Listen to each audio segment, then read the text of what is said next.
Good morning, folks. I just wanted to come into the fellowship hall early this morning. And as you know, we had filled up that tractor trailer truck. And what you're looking at right in here came in yesterday. It's been unbelievable. Unbelievable what's coming in. Now, we got our final deliveries Sunday on the drop-off, what people could drop off so we could get the clothes boxed and sorted and packed and loaded. But then Amazon came, FedEx came, UPS came, the post office came. Look, folks,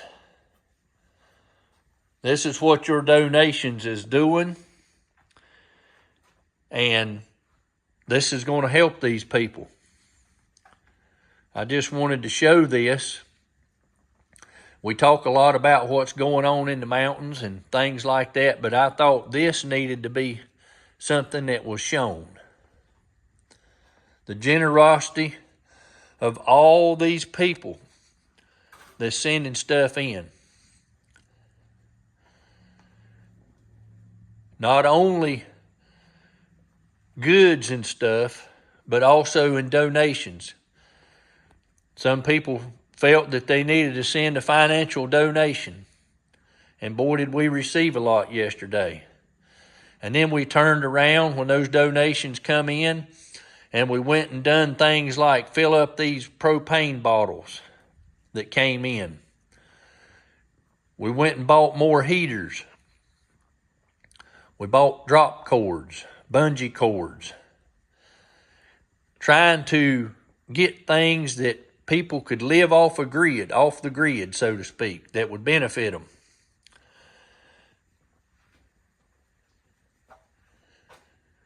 You know, they've got the food now. We've got enough food up there for them. We needed that to be able to sustain them long enough to get stuff that's going to keep them warm and dry and give them a chance to survive through the winter. But now we've got a dilemma on getting the rest of this loaded into covered trailers, pickup trucks, the rest of it, what we can get on the bus. We're going to take several with us up there on the bus. Like I said, this is not a single church drive. There's multiple churches involved. And then we have tons and tons of stuff coming in from the individuals who've seen this online. From thanks to the Patera Warriors from Appalachia Homestead who jumped over on the channel and just been overwhelming response. I see all these comments and things come in, and with what we've got going on with all this stuff, I want everybody to know I see the comments occasionally between phone calls, text, out here loading and helping sort, is doing as much as we can, coordinating things with logistically with Brother Tim in the mountains, getting trying to obtain things, trying to figure out how we're going to get this stuff in this location, that stuff in that location, and it all come together. I'm not ignoring any of the comments that come in, folks. I see them. I read them. I just don't have time to respond right now. But I thank you for sending those comments and for liking the channel, sharing the information, and so forth. I've received phone calls from Alaska, Hawaii, almost every state in the United States. I've received comments from overseas, just everywhere. And as you know from the other night, all that stuff we had packed up in that tractor trailer, just look out through there, folks. We've got We've got a lot we've got to get packed up to get to Brother Tim, thanks to all the donations. And that's not all. We've still got this back here in the back room. And we've also got stuff that's still in the church basement that we've got to. Let me get the light on here. We've still got sleeping bags and flood buckets back here, headlamps, and some, I think that box right there may be some, yeah, it's some bug spray and first aid kits. But the outpouring, folks, has been very, very much appreciated. Talked with Brother Tim last night for a while. And my hat's off to you, Brother Tim. I know you're going to see this video.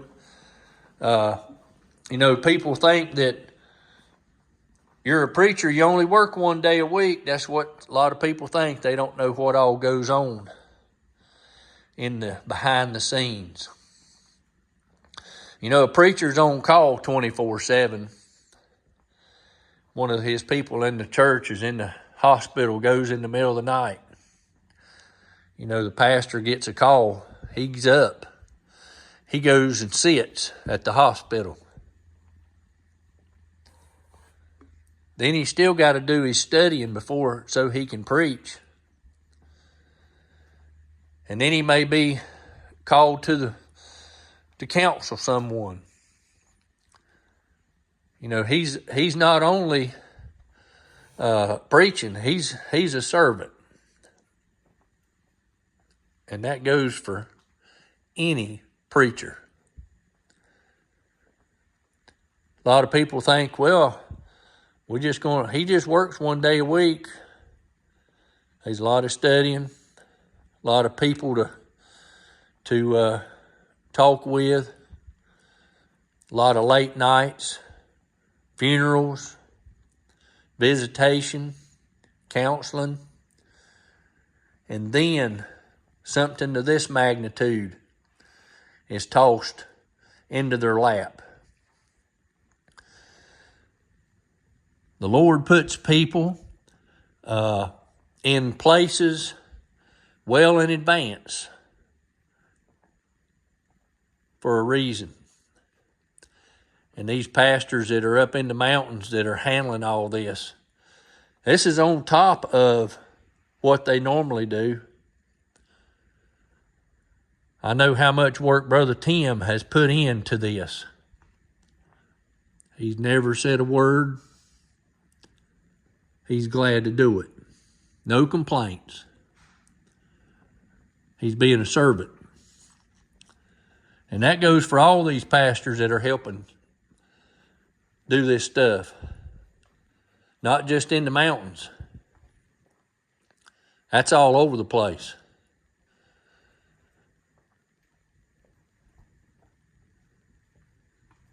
They're up at the crack of dawn, fueling their own vehicles, hauling this stuff everywhere in the mountains.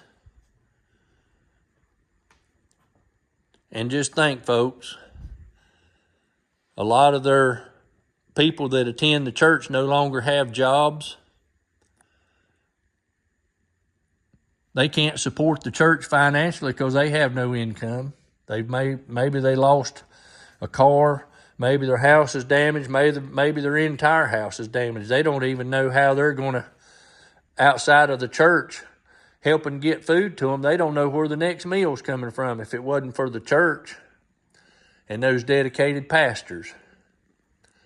Whether they're helping at donation sites or helping in the mountains. You got to think, folks. They were put there for a reason.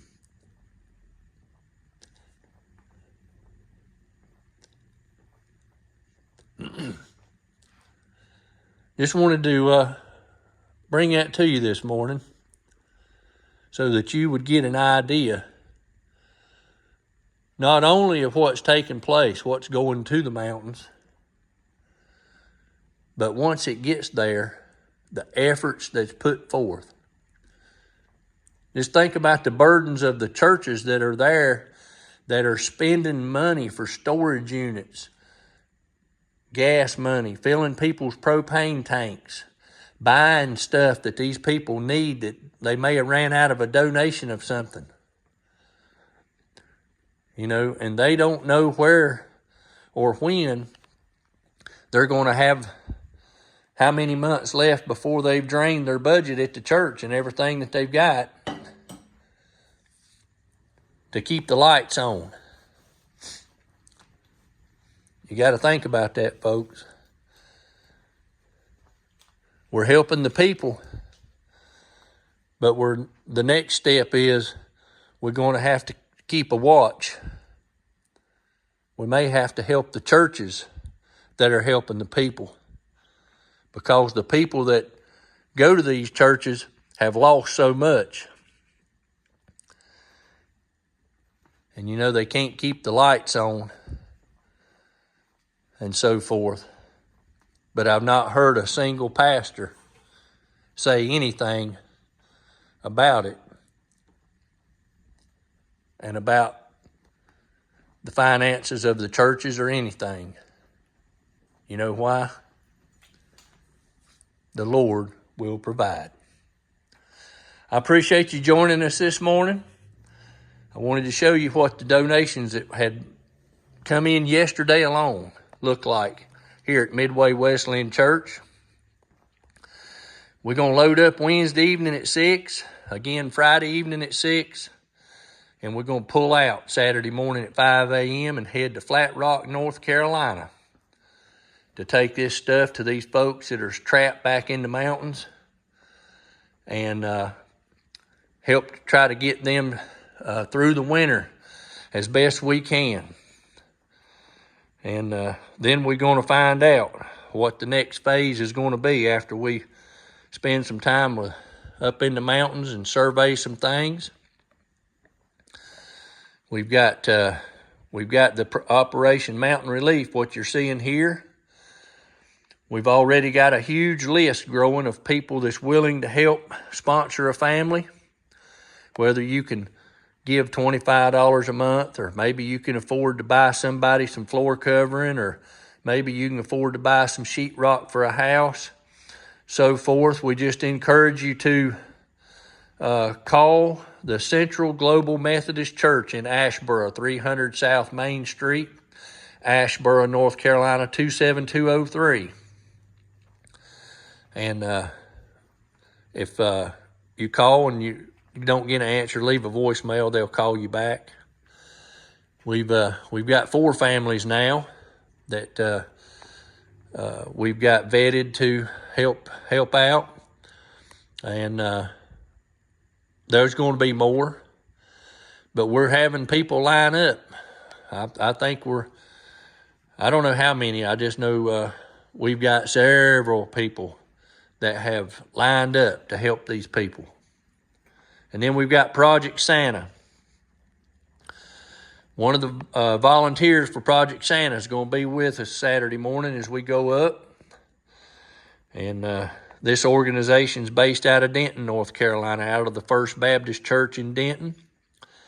And their object is to help these children. They've been helping children I talked to Brother Keith yesterday morning, and he told me that this is 67 years. That's exactly how many years it was. We saw on the news, or on news clips, it was between 66 and 70. So we do know for a fact it's 67 years that they've been helping children, and they've agreed to help up in the mountains.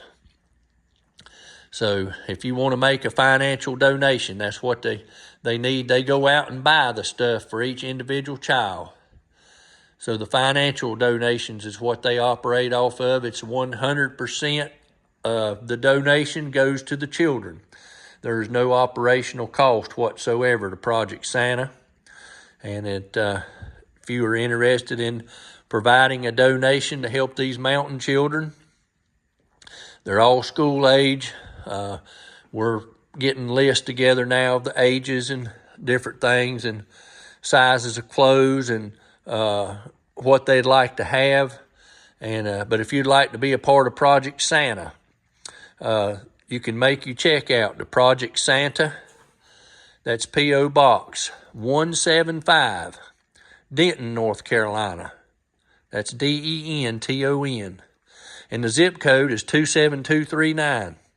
And make sure, folks, if you donate to any of these three projects, Operation Mountain Relief, if you're interested in sponsoring a family, or Project Santa, make sure you mark your check for hurricane relief or mountain relief or Operation Mountain Relief to either one of these three projects. You can, just so they know it's for the hurricane. That way they know where to designate the money. And that's a big benefit.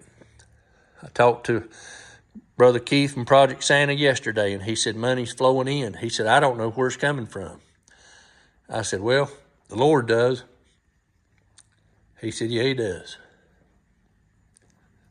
But it's coming in. And we appreciate all the donations. You just have no idea what we're seeing coming in behind the scenes. There's workers here putting in countless hours, folks. Countless hours going through, sizing these clothes, making sure there's no holes or anything in anything that's gently used, but they're getting examined. They're sizing shoes. They're opening up brand new packets of stuff people's bought that's coming from Amazon, and they may be packed as large, extra large, double X. They're all being sorted and placed in appropriate size boxes for men, women, and children. And then there's countless hours spent packing these trucks, these trailers, and sorting all this stuff out. A lot of behind the scenes, folks. But Saturday morning, it's going to make somebody's day. They're going to know they can stay warm. They're going to have something to eat. And they're going to stay dry, thanks to the donations of all of you. Thank you for joining us. I know this probably wasn't the type of video you was expecting, but I thought something that might need to be said about what's going on behind the scenes for Operation Mountain Relief. And the project name for sponsoring a family is Helping Hands for a Family. And then we've got Project Santa. I appreciate you joining us. We're going to continue to get stuff ready to go and get it loaded and be ready to go Saturday morning. Thanks for watching, and I hope everyone has a blessed day.